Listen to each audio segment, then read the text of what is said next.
तो आज हम वैक्यूल्स के बारे में पढ़ेंगे एनसीईआरटी से। तो एनसीईआरटी में लिखा हुआ है the vacuoles are membrane bound space found in the cytoplasm. Cytoplasm क्या होता है? तो पहली बात तो ये है कि हमारा ये सेल मेम्ब्रेन होता है, ठीक है। सेल मेम्ब्रेन होता है तो उसके अंदर के स्पेस को हम बोलते हैं साइटोप्लाज्म, ठीक है, साइटोप्लाज्म। अब बोला गया वैक्यूल क्या होता है? मेम्ब्रेन बाउंड स्पेस होता है फाउंड इन साइटोप्लाज्म। तो वैक्यूल भी क्या होता है? एक मेम्ब्रेन बाउंड स्ट्रक्चर होता है। हमारा वैक्यूल क्या होता है? हमारा वैक्यूल जो होता है वो भी एक मेम्ब्रेन बाउंड स्ट्रक्चर होता है, ठीक है। वैक्यूल में भी मेम्ब्रेन होता है, यहाँ से हमको पता चल गया है। अब क्या लिखा गया है? It contains water sap excretory product and other material not useful for the cell. Cell के यूज़फुल वाला सामान नहीं है इसमें, तो इसके अंदर में भी सामान सब मिलता है, ठीक है। तो इसके अंदर के मटेरियल को बोलते हैं हम वैक्यूलर, इसके अंदर के मटेरियल को हम बोलते हैं वैक्यूलर सेप, ठीक है। वैक्यूलर सेप किससे किससे बनता है? वैक्यूलर सेप हमारा बनता है water shape, mineral, excretory product and other materials, तो उसी को बोलते हैं हम वैक्यूलर सेप। और एक बात याद रख लेते हैं यहाँ से, वैक्यूलर सेप जो होता है हमारा, ये मेन रोल क्या करता है प्लांट में? ऑस्मोटिक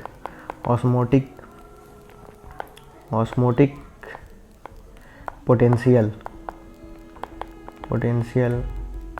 को डिसाइड करता है, मतलब ऑस्मोटिक पोटेंशियल को बैलेंस करता है हमारा वैक्यूलर सेप। अब वैक्यूलर सेप जो है मेम्ब्रेन बाउंड है, तो इसके मेम्ब्रेन को हम बोलते हैं टोनोप्लास्ट,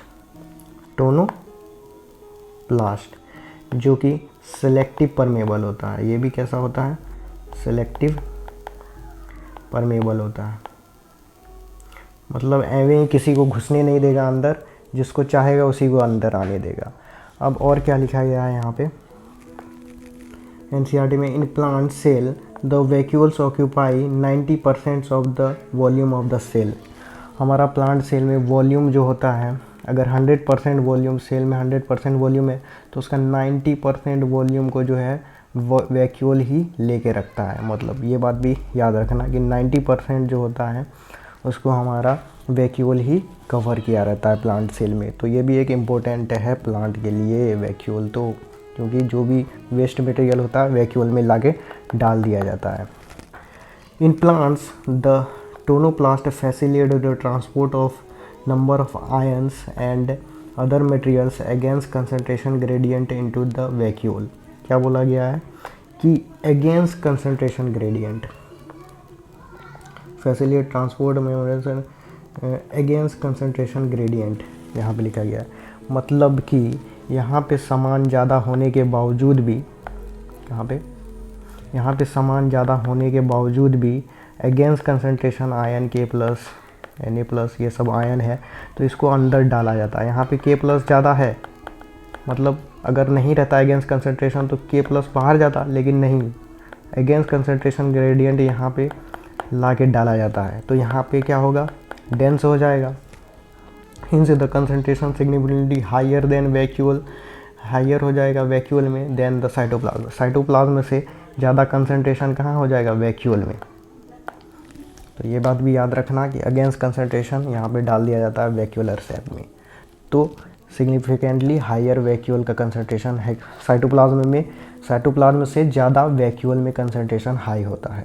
तो क्वेश्चन आएगा कि साइटोप्लाज्म में ज़्यादा होता है कंसंट्रेशन या वैक्यूल का? तो वैक्यूल का बोलेंगे, और या वही बोले वैक्यूलर सेप का कंसंट्रेशन ज़्यादा होता है साइटोप्लाज्म की कंसंट्रेशन से, ठीक है। अब और भी दिया गया है यहाँ पे, ये हमारा वैक्यूल जो होता है 3 तरीके का होता है। वैक्यूल कितने तरीके का होता है? 3 तरीके का होता है। एक तो होता है सेप वैक्यूल, ठीक है, एक होता है सेप वैक्यूल, एक होता है हमारा फूड वैक्यूल, एक होता है हमारा कॉन्ट्रैक्टाइल वैक्यूल, ठीक है। तो सेप वैक्यूल तो हम सबको पता है प्लांट में मिलता है,